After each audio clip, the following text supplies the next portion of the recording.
Cuando eras chico o chica, ¿tuviste alguna vez un pensamiento horrible? Como imaginar empujar a alguien, mentirle a tus padres, desear que un profesor faltara, o peor, que le pasara algo, o simplemente pensar en algo egoísta y después sentir culpa, como si pensar algo fuera exactamente igual que hacerlo. Es raro, porque nadie nos enseñó psicología cuando éramos chicos, pero muchos crecimos creyendo exactamente eso, que algunos pensamientos eran malos y que si éramos capaces de pensar algo malo, éramos malas personas. A Índica también le pasa lo mismo.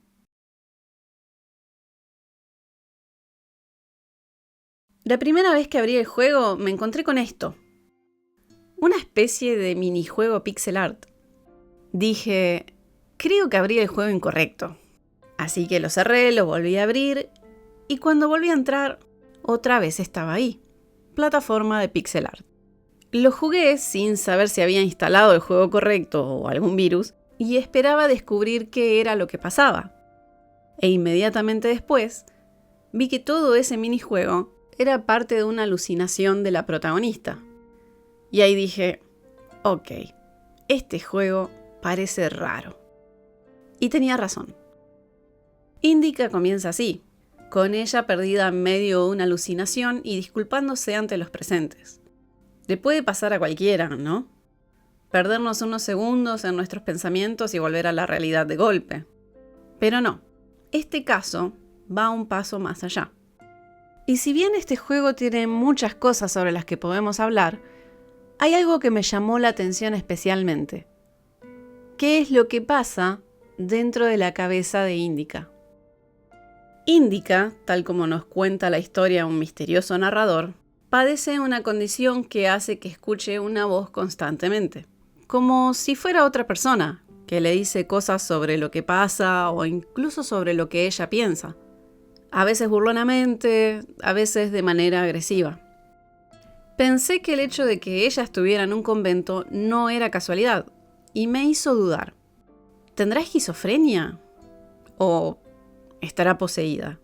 O quizá fue en el convento donde perdió la razón. Pero por el momento no tenía respuestas. Lo que sí sabemos de inmediato es que lo que sea que Índica esté padeciendo, los demás ya lo saben. Se genera un ambiente incómodo cuando ella está en escena. Hay una cierta tensión en los demás, quienes, en la mayoría de los casos, evitan hablar con ella, y en otros, la maltratan. En medio del frío desolador del lugar y de la indiferencia con que nos tratan los demás, el único que nos hace compañía es el narrador. Él habla sobre cómo todo sería mejor si Índica no escuchara esa voz que hace tiempo la tortura. También habla sobre el trato despreciable que las monjas le brindan a ella y sobre cómo Índica tampoco las quiere, pero al menos las trata con respeto. Al principio, el narrador parece simplemente eso, un recurso del juego para contarnos la historia. Y no sé si era por la forma en que todos la trataban o porque el juego insistía tanto en que había algo malo dentro de Índica, pero tuve una sensación muy extraña. Sentía que estaba jugando con el villano de la historia. Pero pese a que evidentemente todos sabían algo que yo todavía no, algunos maltratos comenzaron a sentirse un tanto excesivos. Y para este punto, seguramente estás pensando lo mismo que yo. Si Índica es tan mala, ¿por qué no está siendo cruel con quienes la maltratan? Índica no hace más que mantenerse amable, o al menos educada, ante el desprecio de los demás. ¿Era la culpa por haber hecho algo en mi pasado lo que me impedía hacer algo en mi presente? El narrador, siempre presente, sabe que estamos pensando exactamente eso y comienza entonces a cuestionar el convento, las actitudes de las monjas, sus tareas y sus normas. Habla también sobre la hipocresía de las personas para las que el amor al prójimo y la piedad deberían ser fundamentales, pero aún así no las ejercen. Se cuestiona entonces sobre qué significa para algunos ser virtuoso Y creo que para empezar a responder esas preguntas, era necesario salir del convento. Por suerte, nuestra estadía ahí dentro duró poco. Me asignaron una misión importantísima, la de entregar una carta. Una carta importantísima. Así que armada con una mochila, una lámpara y por supuesto con la carta, importantísima, salí a tomar aire fresco.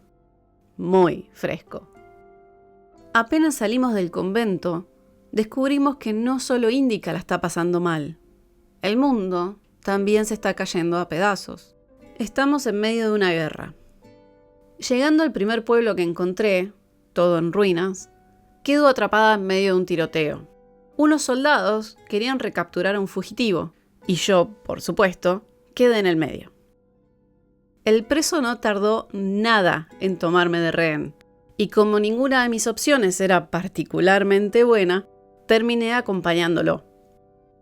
De a poco comienzo a conocerlo. Se llama Ilya. Es un ex soldado que desertó de la guerra y terminó preso. Tiene el brazo derecho inutilizado y pese a que lo que vemos no pinta nada bien, tiene toda la esperanza de recuperarse. A menudo hablan con Indica de religión. Ahora, les pregunto, ¿cuál de estos dos personajes es el fanático religioso y cuál es el que tiene dudas sobre lo que le enseñaron a creer?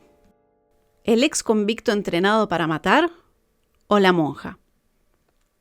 Bien, si dijeron que Indica es la fanática religiosa e Ilya es el que está dudando de su fe, están totalmente equivocados.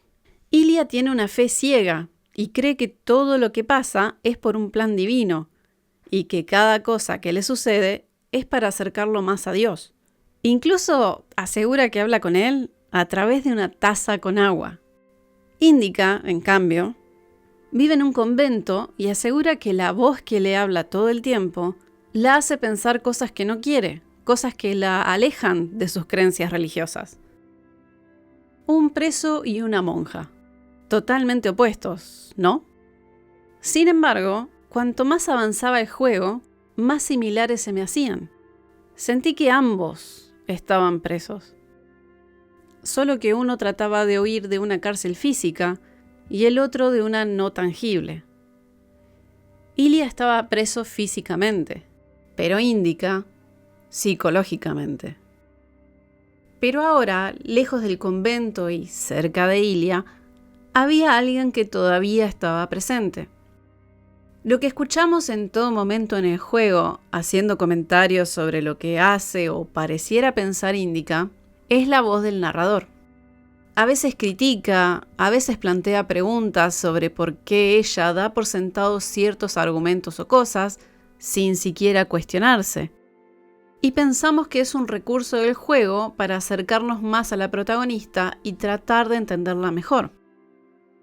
Hasta que en un momento... It was as if the convent didn't want to let her go. Even though she knew there was no place closer to God, she yearned to leave it, at least for a short time. Not true. Ella le contesta. Todo este tiempo, el narrador no fue solo el narrador. Fue también la voz que escucha Indica, su alucinación. La voz se presenta a sí misma como un demonio. Y parece que ahí, al fin, llegó nuestra respuesta sobre qué estaba mal con Indica. Es que ella lo siente así, como una posesión, un demonio, ya que siente que esta voz la guía constantemente a un lugar que ella no quiere ir. La hace sentir cuestionada todo el tiempo y le hace pensar cosas que no quiere. Se burla constantemente de las reglas del convento e incluso las de la fe. Comenta abiertamente sobre la hipocresía de la creencia de Indica y se muestra violento, cínico, burlón. La hace sentir constantemente mal. La hace sentir cuestionada, o peor, hace que ella misma empiece a cuestionar las cosas en las que cree.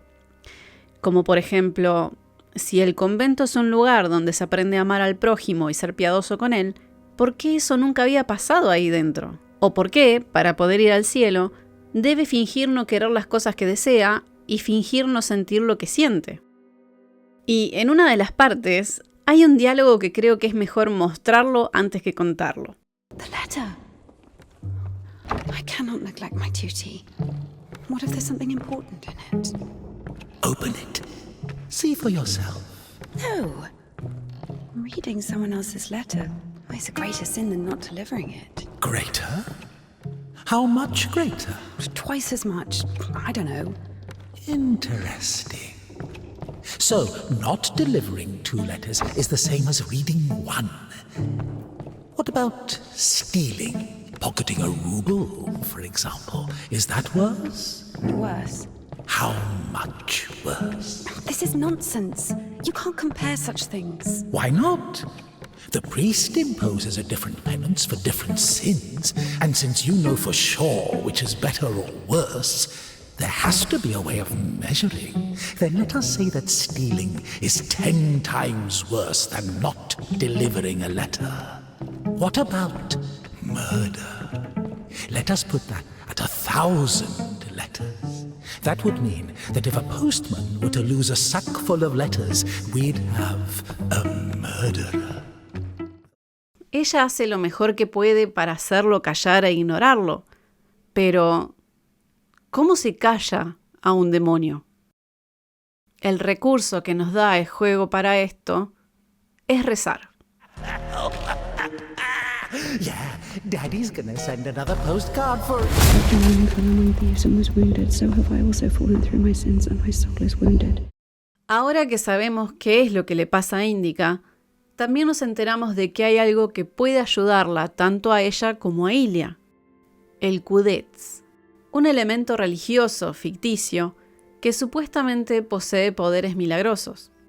Ilia busca un milagro para recuperar su brazo cercenado e Indica busca exorcizarse. Después de una larga caminata y momentos tensos, llegamos al Cudets. El primero en intentar utilizarlo es Ilia. Prueba 1 vez, 2 veces, 3. Nada sucede. La segunda en intentarlo es Indica. Y también fracasa. Sin entender qué pasaba y preguntándose por qué todo había fallado, toma el Cudets. Cuando lo levanta, descubre por qué el supuesto artefacto milagroso no podía, ni nunca lo hizo, obrar ningún milagro. El Cudets no es más que una caja vacía. Nunca fue algo milagroso. Es solo un elemento sin contenido donde la gente deposita su fe. Y nos quedamos ahí, con la caja vacía entre las manos, mirándonos al espejo, viendo lo que creemos que somos. El convento no funciona como un lugar religioso. Funciona como una fábrica de culpa. Nunca vemos a nadie feliz. Nunca. Las monjas viven rezando, pero viven amargadas, siendo crueles. Indica nunca hace daño. Quien cree estar poseída es probablemente la persona con menos maldad en el juego, mientras quienes hablan permanentemente de bondad ejercen violencia constantemente. Lo que nos lleva a pensar que, aparentemente, las personas no suelen juzgarse por lo que hacen, sino por lo que sienten y piensan. Indica vive la religión basándose en la culpa. Pero, ¿estuvo alguna vez poseída? Porque la voz que escuchamos durante el juego parece no ser esquizofrenia o un demonio. Parece ser la voz de la razón. Durante todo el juego pensamos que es una entidad maligna, pero ¿alguna vez dice algo irracional? No. Hace exactamente lo contrario. Es quien cuestiona, quien observa, es quien pone en duda y quien usa la lógica. Indica se siente culpable.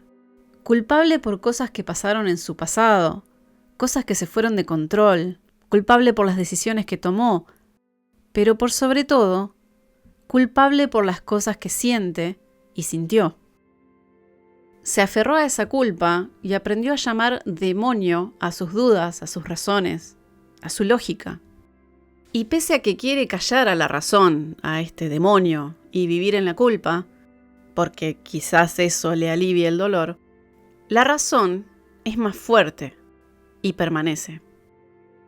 Cuando acepta que el Cudets no va a curarla, no solo porque era una mentira, sino también porque no hay nada que curar, cuando entiende que ese demonio no es algo que lleva dentro, sino una parte de ella que aprendió a odiar, es cuando finalmente puede mirarse al espejo y verse. Si sentir rabia, deseo, envidia, miedo, curiosidad nos convierte en personas malas, entonces, ¿queda algo humano después de intentar eliminarlas a todas? Cuando era chica, me acuerdo de sentir culpa por cosas completamente ridículas, o que ahora veo como completamente ridículas. Por ejemplo, por querer comer una torta sin convidar, por no querer prestar mi ropa, por sentir celos de que mis amigos tuvieran mejores juguetes que yo.